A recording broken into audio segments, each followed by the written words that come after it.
আসসালামু আলাইকুম রহমতুল্লাহি বারাকাতুহু। সম্মানিত সুধী, আলহামদুলিল্লাহ, আশা করি ভালো আছেন। আমি কিছুক্ষণের জন্য কিছু সময়ের জন্য আপনাদের সঙ্গে থাকবো ইনশাআল্লাহ। যে বিষয়টা নিয়ে থাকবো সেটা হচ্ছে আল্লাহ তাআলার পবিত্র দুইটা ইসমের আমল সম্পর্কে। আমরা আজকে জানবো আল্লাহ তাআলার পবিত্র দুইটা ইসম সম্পর্কে জানবো। সেটা হচ্ছে আল্লাহ কুদ্দুস। আল্লাহ কুদ্দুস, যে ব্যক্তি প্রত্যেক দিন সূর্যাস্তের সময়ে এই ইসম মোবারক 100 বার যদি পাঠ করে, তাহলে তার অন্তর যাবতীয় কিনা, হাসাদ এবং আদাওয়াত হতে পবিত্র হয়ে যাবে। উপরোক্ত প্রকারের ওজিফা যদি সে কিছুদিন পর্যন্ত এটা যদি করতে থাকে, তাহলে আল্লাহ তাআলার মেহেরবানিতে তার অন্তরে, তার দিলে আল্লাহর নূর, এটা তার অন্তরে নূর পয়দা হয়ে যাবে। কোনো গর্ভবতী মা যদি যখন তার গর্ভস্থিতির দিন হতে শুরু করে সন্তান ভূমিষ্ঠ হওয়া পর্যন্ত প্রত্যেক দিন আল্লাহ কুদ্দুস এটা 41 বার যদি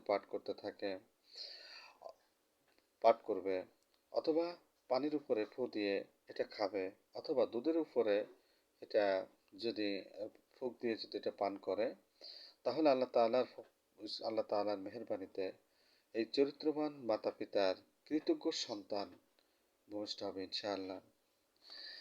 যদি কোনো ব্যক্তি আল্লাহ মালিক, আল্লাহ কুদ্দুস এই এসএম মোবারক প্রত্যেক দিন ফজর এবং মাগরিব বাদে 11 বার করে পাঠ করে, সে ব্যক্তি আল্লাহ তাআলার রহমতে অর্শ, নাখারিশ ইত্যাদি ইত্যাদি ব্যাধি থেকে সে মুক্ত থাকবে ইনশাআল্লাহ। এবং তার লজ্জাস্থানে এমন কোনো ব্যাধি এবং জখম হবে না যাতে উক্ত স্থান অন্যকে দেখানো আবশ্যক হয়ে পড়ে।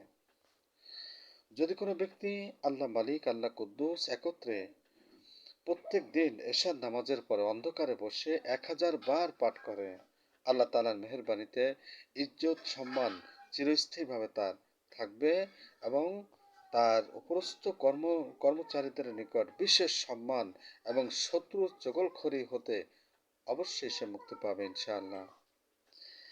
দ্বিতীয় এসএমটি হচ্ছে আল্লাহ আল্লাহ সালাম।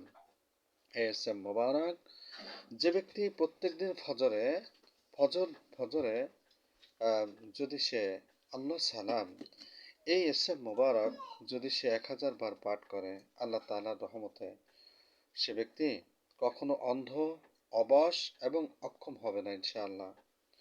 কোনো যদি কোনো ব্যক্তি কোনো বা রোগীর আরোগ্য লাভের জন্য যদি কোনো ব্যক্তি 3 দিন পর্যন্ত বিসমিল্লাহির রহমানির রহিম আল্লাহ সালাম, বিসমিল্লাহির রহমানির রহিম আল্লাহ সালাম এই এসএম মোবারক যদি 3000 বার, একটা নিয়ম আছে যে নিয়মে আমি বলবো ইনশাল্লাহ, যদি 3000 বার যদি পাঠ করে, তাহলে আল্লাহ তাআলার মেহেরবানিতে তার যত কঠিন ব্যাধি হোক না কেন এটা নিরাময় হবে ইনশাআল্লাহ।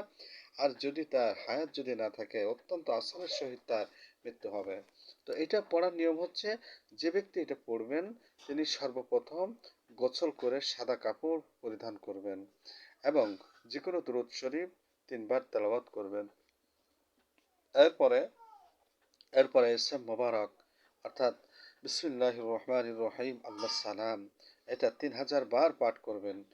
এর 3000 বার পাঠ করে এরপরে দুরূদ শরীফ যে কোনো দুরূদ শরীফ 3000 বার আপনি পড়তে পারেন। সংক্ষিপ্ত দুরূদ শরীফ সাল্লাল্লাহু আলাইহি সাল্লাম, সাল্লাল্লাহু আলাইহি সাল্লাম, সাল্লাল্লাহু আলাইহি সাল্লাম এটা পড়বেন। পড়ার পরে রোগীর উপরে ফুঁক দিবেন, ফুঁক দিয়ে অথবা পানির উপরে ফুঁক দিয়ে রোগীকে খাওয়াবেন। যদি রোগী বেহুশ হয়ে পড়ে, তাহলে অন্য একজন পবিত্র হয়ে অর্থাৎ অজু করে তার পাশে বসে আল্লাহ রহমান আল্লাহ সালাম, আল্লাহ রহমান আল্লাহ সালাম এটা 300 বার পাঠ করবেন। করার সঙ্গে সঙ্গে তার শিয়রে বসে পাঠ করবেন, ইনশাআল্লাহ সে হুশ হয়ে যাবে। যদি কোনো স্ত্রীলোকের সন্তান মাতৃকা রোগে মারা যায়, তাহলে যে কোনো আটার রুটির উপরে সালামুন কওলাম মির রব্বির রহিম, সালামুন কওলাম মির রব্বির রহিম, সালামুন কওলাম মির রব্বির রহিম 3 বার লিখিয়া গর্ভবতীকে খাওয়াবেন, অথবা কাগজে লিখিয়া পানিতে এটা ধুয়ে খাওয়াবেন। আল্লাহ তাআলার মেহেরবানিতে তার সন্তান সহি সালামতে থাকবে ইনশাআল্লাহ। আল্লাহ তাআলা এই সুন্দর দুইটা ইসলামের বরকত আমাদের নেওয়ার তৌফিক এনায়েত করুন। আপনিও জানুন, অন্যকে জানার সুযোগ করে দিন। আসসালামু আলাইকুম রহমতুল্লাহি ওয়া বারাকাতুহু। বেশি বেশি শেয়ার করুন ইনশাআল্লাহ।